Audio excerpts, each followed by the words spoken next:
Morning everybody, how are we all doing? It's Flakey. Thanks for taking the time to watch this video. I've done it. It's episode 50. It's the 50th episode in 50 days, which I set myself the target of doing nearly 2 months ago.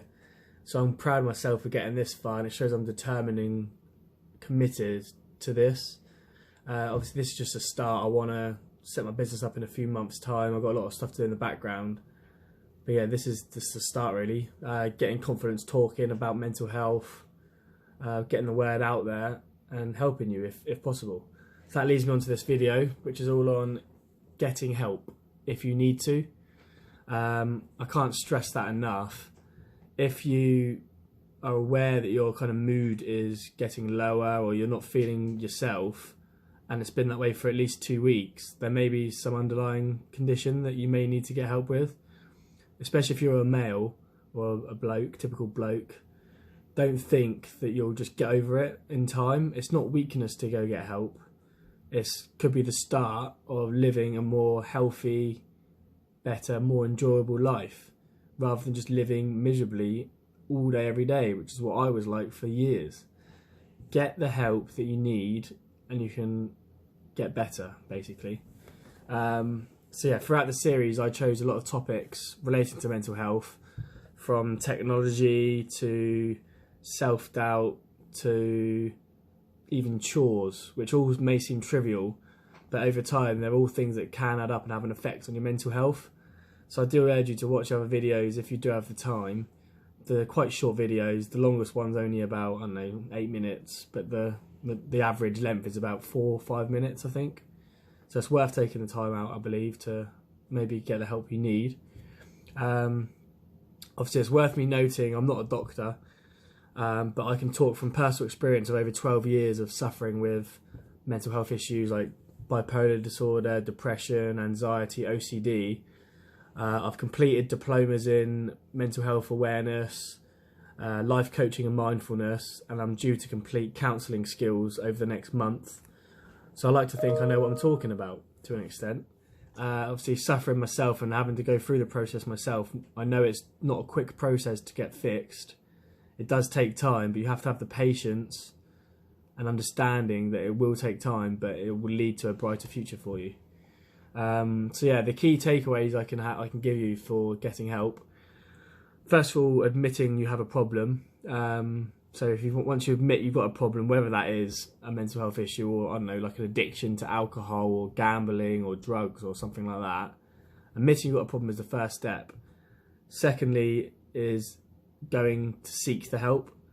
So whether that is talking to your friends and family, first of all, writing down your thoughts if they're getting ahead of you, seeking the professionals out, just do it. Don't be scared. Don't think it's weakness to do it. I've done it. I'm not afraid to admit it. When I was at my lowest, I called Samaritans.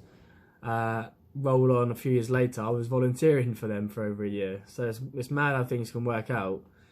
But yeah, some of the organisations you can contact. First of all, as I said, Samaritans on 116 123. You can call them for free, 24/7, 365 days a year. I think someone calls them every 6 seconds. So know that you're not on your own. You're not alone in seeking help. They're a good organisation. They listen to you. They don't judge, and they won't tell you what to do. So they'll just be a friendly stranger for someone you can talk to and get your feelings out in the open. And might be the first person you ever speak to about it. And it's a hard step, but trust me, it's the best step. You've got Mind, who are another mental health charity. They will listen, give support and advice, and fight your corner, to quote them. NHS, Every Mind Matters. It's a campaign they set up not too long ago. The NHS have expert advice and practical tips to help you look after your mental health, and well-being. If you are at the stage where you can't physically talk about your problems because you think it's too much or too difficult to do, then there's a service, a text messaging service, which is open 24/7, connecting people experiencing mental health crisis to trained volunteers who provide help at a time when needed most. So you can text SHOUT on 85258. It was created by Heads Together, the mental health charity set up by the Duke and Duchess of Cambridge and the Duke and Duchess of Sussex. One other is CALM, or Campaign Against Living Miserably. It's leading a movement against suicide, the single biggest killer of men under 45 in the UK, and the causes of 18 deaths per day. They can be contacted on 0800 58 58 58 from 5 PM to midnight, 365 days a year. There's also many other organisations, which I didn't go into detail with because I'd be here all day, but just a quick Google search and you can hopefully find the service you require. Obviously, going to your GP might be the first step, and they can then refer you to like a therapist or psychiatrist or psychologist, etc. They're just examples. Obviously, your situation will be unique, as mental health is very complex, as I know myself, and your situation will be different to everyone else's. So just listen to what they say, take their advice, and go from there. Once you obviously kind of get the help, you're on the way to recovery, and you're on the way to a better life and a brighter future.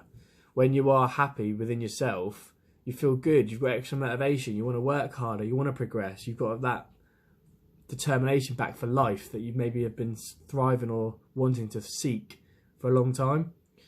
So yeah, I hope everyone watching this is okay within yourself, but if you're not, please just go get help. That's what this video is all about, is admitting you've got the problem, getting the help and recovering, basically. 3 simple steps. So, and obviously keep a P.M.A, obviously, positive mental attitude, obviously. Why would you want to be negative if you don't get anywhere? But obviously that's just the jokey side to it. It's hard sometimes when you are in a negative mindset, as I know myself. I'll leave you with a couple quotes. The first one is from Barack Obama, the legend, who says, "The best way to not feel hopeless is to get up and do something. Don't wait for good things to happen to you. If you go out and make some good things happen, you will find the world. You will fill the world with hope. You will fill yourself with hope." So no summary needed for that one. Finally, a short quote to finish by Charles Dickens, who said, "No one is useless in this world who lightens the burdens of another." So help yourself first, and once you've helped yourself, you can then find the time to help others if that's what you want to do. If that's your calling, gives you a sense of purpose and fulfillment, then do it. Volunteer somewhere, or just get into like a career where you can help people if you're going to find passion in that. So yeah, people make the world go round. Money's close second, I would say.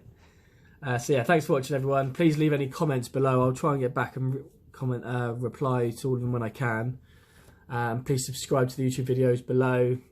Follow me on social media, Facebook, Instagram, P.M.A, obviously. And yeah, this is the last video in the series. I've got to refilm my introduction tomorrow. Now I've done the 50 episodes. And that's the video that I'm going to share on social media in September 2020. So in about 4 months' time. And yeah, I can't wait. I'm excited. So look out for it all. And then I'll be filming future YouTube videos later on in the year, or maybe into next year, just with an update on my situation or what I'm doing. So yeah, look out for it all, and take care, everyone. Cheers. Flakey.